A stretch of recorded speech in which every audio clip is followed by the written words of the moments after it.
Billionaire Ricardo Salinas has been buying Bitcoin since 2020. Today, he owns a bank that serves over 20 million in Mexico. All the while, he's watched the declining peso destroy their savings in real time. This week, he shared an essay that explains exactly why that happens and why Bitcoin is poised to fix it. Who knew? Sound money makes things cheaper. Let's dive into the essay that has the attention of X. First, a refresher on Mexico's third richest man, Ricardo Salinas. You know him from podcasts and interviews where he's revealed as much as 80% of his net worth is currently in Bitcoin and that he's not looking to increase his fiat exposure. This isn't a billionaire coming to Sound Money for the first time. He's sharing it here with his millions of followers on X.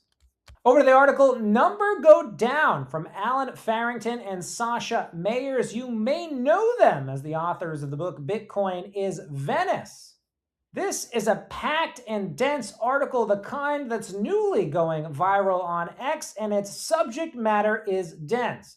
Yes, it takes aim at the 2% inflation goal maintained by most central banks, arguing it's not derived from any economic model or academic research. In fact, the paper traces the term all the way back to a New Zealand TV interview, one that was virtually made up on the spot. The number now, of course, governs the monetary policy of every major central bank on Earth, including the United States.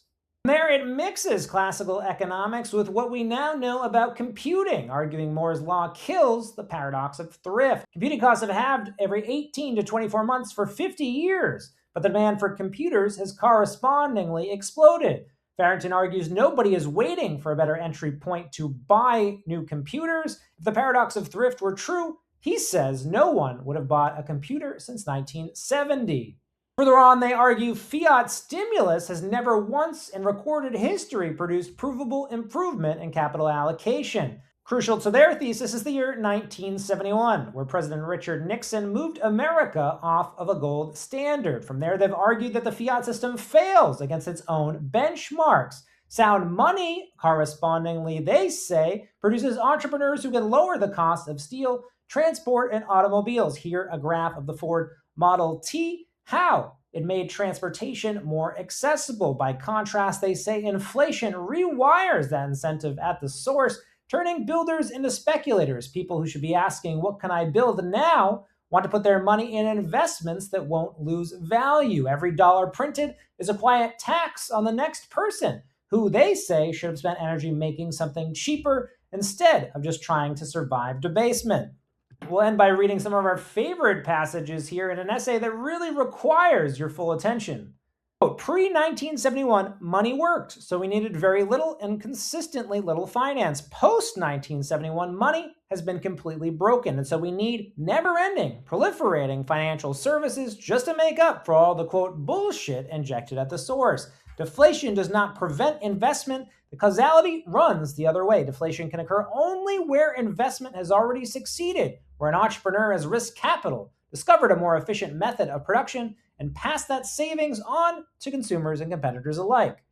Investment requires the prospect of returns. Returns require sustainable consumption, and sustainable consumption requires a bank of real savings.